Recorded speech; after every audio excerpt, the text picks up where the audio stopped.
existe uma projeção, uma maneira da gente calcular a projeção de consumo real de oxigênio dentro do viveiro, tá? No caso do Alessandro, dentro de tanque, né? Que o Alessandro cria, não é viveiro escavado.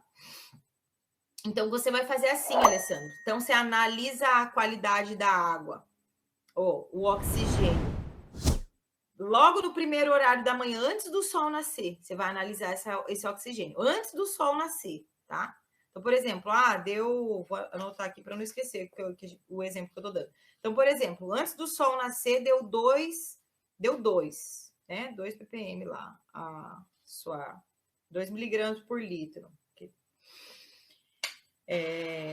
A concentração do oxigênio. Aí, beleza, você pode fazer ao longo do dia você vai ver o quanto está sendo produzido de oxigênio, inclusive junto com o fitoplâncton, né? Então, eu tenho consumo de oxigênio, mas eu tenho também a produção de oxigênio por conta do fitoplâncton. E aí, depois disso, você vai lá e afere a qualidade o oxigênio 1 hora antes do sol se pôr. Então, se o sol está se pondo aí na sua cidade 18 horas, analisa às 17 horas, depois analisa às 18 horas, às 19, até às 21 horas, de hora em hora. De hora em hora. E aí, depois, você vai fazer, tem um gráfico que a gente faz a projeção. Então, você vai ver o quanto que está tendo de consumo. Porque toda vez que a gente analisa o oxigênio durante o dia, eu tenho a concentração de oxigênio por conta de aeração, por conta de movimentação de água, tenho peixes consumindo oxigênio, mas eu tenho fitoplâncton incorporando oxigênio. Então, eu tenho ali entrada de oxigênio por renovação de água, se for o caso, tenho incorporação de oxigênio por aeração, tem incorporação de oxigênio por fotossíntese através do fitoplâncton. Mas, das 18 horas para frente, eu não tenho mais incorporação, inclusão de oxigênio por parte do fitoplâncton. Então, ou eu só tenho entrada de oxigênio por aeração, renovação de água, mas eu continuo tendo o consumo de oxigênio por parte dos peixes e por parte da decomposição da matéria orgânica, que também consome um pouco de oxigênio, tá?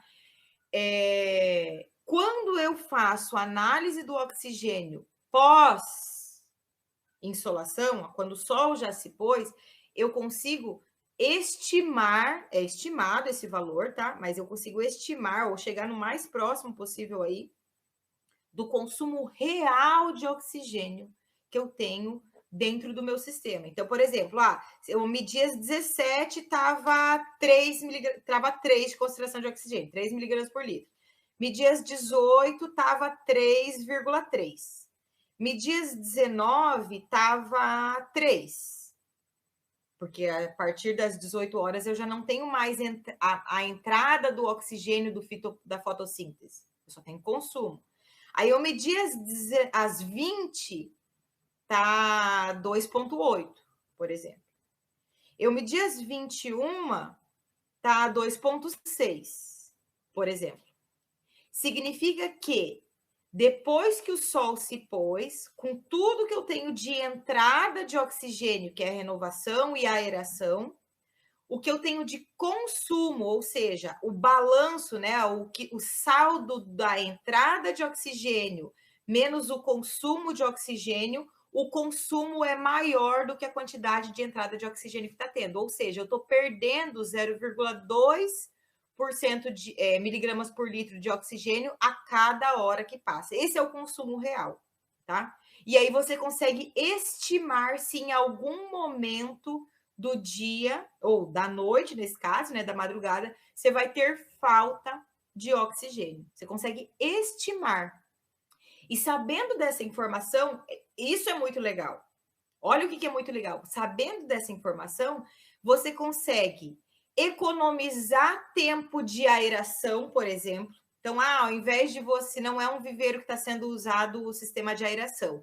Ao invés de você deixar a noite inteira o aerador ligado, você sabe que você só vai precisar ligar o aerador 1 hora da manhã, por exemplo, que vai ser a hora que começa a baixar de 2 miligramas por litro a concentração de oxigênio. Ou se, por exemplo, você nem precise ligar o aerador.